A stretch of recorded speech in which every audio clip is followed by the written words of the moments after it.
تو جب نبی صلی اللہ علیہ وسلم نے فرمایا نا کہ تم موت کے بعد دوبارہ زندگی ملے گی، تمہیں اللہ کے سامنے حساب و کتاب دینا ہے، تو وہی مشہور سوال تھا سأل سائل بعذاب واقع.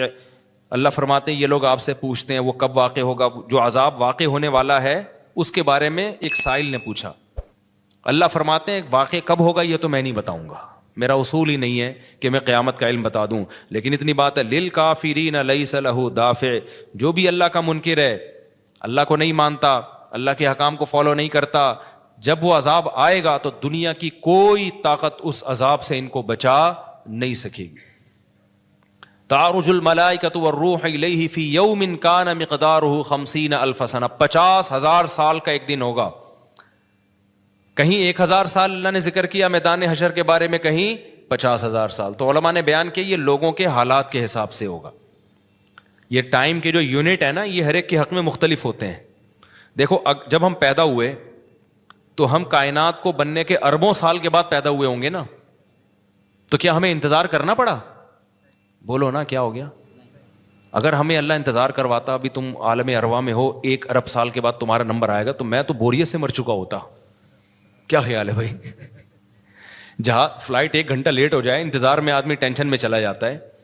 لیکن ہم تو جب آئے تو ہمیں تو لگا کہ کائنات کی ابتدا آج سے ہو رہی ہے جب ہم نے ہوش سنبھالا. کیونکہ ہمارے وہ یونٹ جو تھے نا، جو وقت کی اکائیاں ہیں، وہ ہمارے حق میں اسٹارٹ ہی نہیں ہوئی تھیں.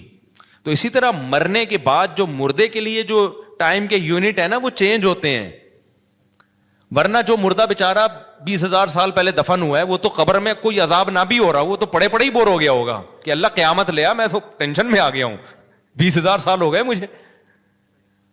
تو اس کو تو ایسا نہیں لگے گا کہ 20,000 سال ہو گئے. وہ جب دوبارہ اس کو اللہ تعالیٰ اٹھائیں گے تو نیک لوگوں کو تو لگے گا ابھی ہم سوئے تھے اور ابھی ہمیں کسی نے آ کے اٹھا دیے. جیسے گہری نیند میں جب انسان سوتا ہے کئی گھنٹے بعض دفعہ سوتا ہے، کوئی آ کے اٹھائے تو اس کو لگے گا یار ابھی تو میں سویا تھا، ابھی آپ نے اٹھا دیا ہمیں. تو سوتے ہوئے آدمی کے ٹائم کے یونٹ الگ ہوتے ہیں، مرنے کے بعد کے ٹائم کے یونٹ الگ ہوتے ہیں، عالم ارواح کے الگ تھے. اور بعض تو یہ بھی میں نے سنا ہے کہ دوسرے سیارے پہ آپ چلے جائیں نا زمین کے علاوہ تو وہاں بھی ٹائم کے یونٹ چینج ہو جائیں گے. تو اسی طرح آخرت کے ٹائم کے یونٹ بالکل الگ ہے. ایک دن 50,000 سال کی، دنیا کا جو 50,000 سال ہے نا وہ وہاں کا ایک دن ہوگا. کسی کے حق میں 1,000 سال، کسی کے حق میں 50,000 سال. یہ وہ ہے جب حساب و کتاب جس میں ہوگا.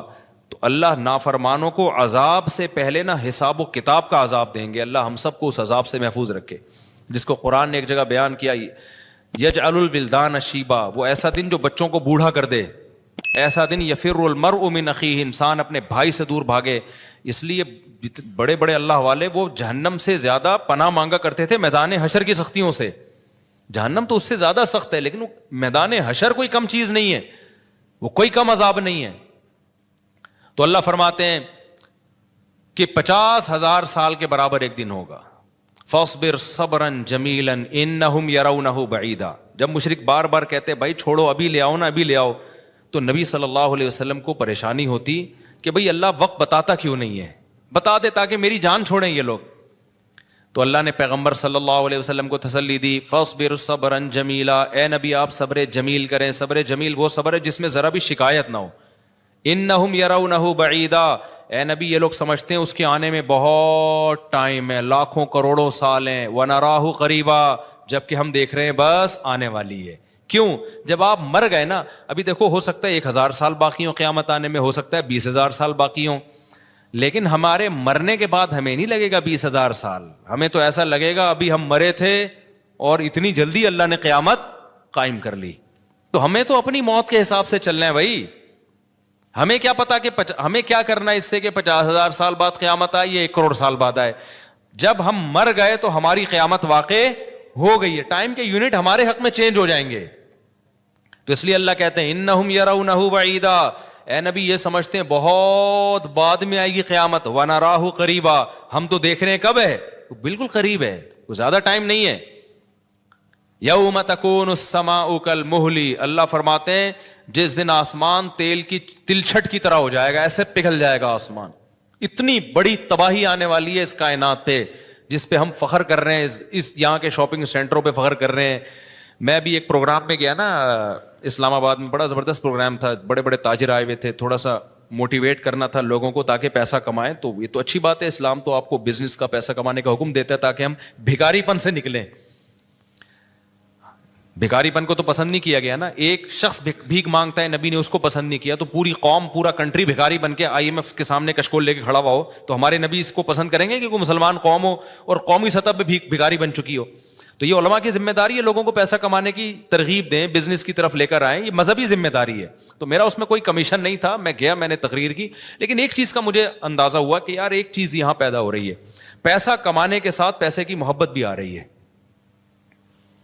تو مجھے خیال ہوا میں اپنی اسپیچ میں ایک بات کہوں کہ آپ یہاں آئے ہیں, سارے ارب پتی کروڑ پتی تاجر ہیں, سب اپنے اپنے تجربے شیئر کر رہے ہیں کہ میں یہ کرتا تھا, آج میں نے اتنے روپے کما لیے, میں یہ کرتا, تاکہ لوگوں کو موٹیویشن ملے. اچھی بات ہے, بہت اچھا پروگرام تھا. تو مجھے خیال ہوا کہ ایک بات میں کہوں کہ ضرور, لیکن ایک چکر نا ہفتے میں ایک دفعہ قبرستان کا ضرور لگایا کرو تاکہ نیتیں ٹھیک ہو جائیں پیسہ کمانے سے. ایسا نہ ہو یہ پیسہ قارون بنا دے آپ کو.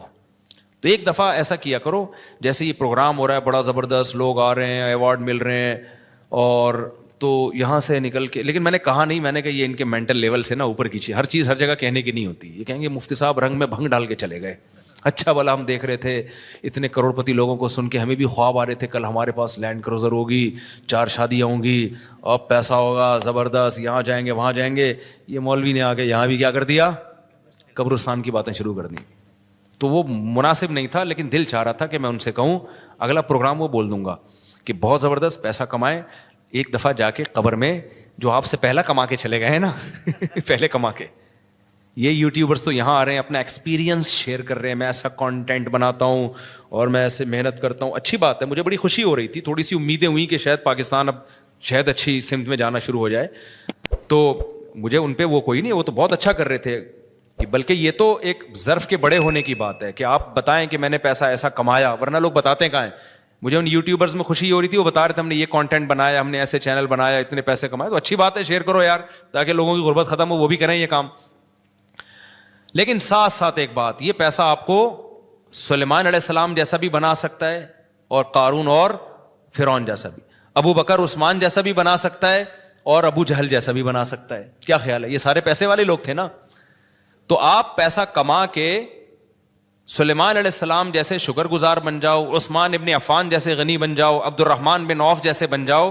اس کے لیے ضروری ہے کہ ہفتے میں ایک دفعہ قبرستان کا وزٹ اپنے خرچے پہ کر لیا کریں, اور ایسے ہی نہیں گزرتے ہوئے, وہاں جا کے کھڑے ہو کے قبروں پہ دیکھا کریں کہ میں جتنا بھی بڑا بن جاؤں, میرے یوٹیوب پہ چینل پہ 10 ملین بھی سبسکرائبر آ جائیں, لیٹنا میں نے کہا ہے تھوڑے دنوں میں جا کے بھائی اس قبر کے اندر. لہذا اس پیسے سے میں اس قبر کی تیاری کر لوں تو فائدہ ہے, اور اگر یہ لینڈ کروزر ہی میرا مقصد ہے اور میرا مقصد عیاشی ہی ہے اور شو مارنا ہی ہے, تو بھائی پھر یہ تو قارون نے آپ سے زیادہ کما لیا, ان خزانوں کے ساتھ ہی زمین میں دھسا ہے. وہ سمجھتے ہو کہ نہیں سمجھتے ہو؟ تو تھوڑا سا کبھی کبھار جب بڑے بڑے پروگراموں میں جایا کرو تو تھوڑا سا قبرستان میں, ہمیں تو اللہ نے سہولت دی ہے, بہت خطرناک قبرستان ہے یہ جو ہے نا, کیونکہ گورنمنٹ نے لائٹیں کہیں بھی نہیں لگائیں, تو یہاں تو 2-4 لائٹیں تھیں, چرسیوں نے چوری کر لی. اب اندھیرا ہوتا ہے اس میں, اس سے بڑا فائدہ ہوتا ہے. اور جن بھوت بھی لوگوں کو نظر ہوتے نہیں ہیں جن یہاں پر, لیکن لوگوں کو نظر آ رہے ہوتے ہیں, ڈرے ہوئے جا رہے ہوتے ہیں نا. سرکٹا ایک دن نظر آیا کسی کو, بعد میں پتا چلا وہ کمبخت, وہ نہیں سویٹر نا یہاں تک اس نے کیا ہوا تھا, سر ہی نہیں تھا اس کا, سویٹر یوں کر کے نا قبرستان پہ بیٹھا رہتا تھا, لوگ بھاگ جاتے تھے, بس سرکٹا آیا ہوا یہاں پہ, ٹھیک ہے نا. تو آپ یہ جو ہمیں اللہ نے بڑی سہولت دی ہے, کبھی کبھار ایسا کیا کرو, یہاں چلے جاؤ. رات کے وقت جاؤ گے تو جیسے آپ نے انرجی اپنی خرچ کرنی ہے نا, تو کہتے ہیں ڈاکٹر 1 گھنٹے کی واکنگ سے 15 منٹ کی جاگنگ بہتر ہے. 15 منٹ کی جاگنگ میں اتنی انرجی لگ جائے گی جو 1 گھنٹے کی واکنگ میں نہیں ہوگی. تو دن میں قبرستان 100 دفعہ جانے سے بہتر ہے رات میں 2:30 بجے 1 دفعہ چلے جاؤ بس.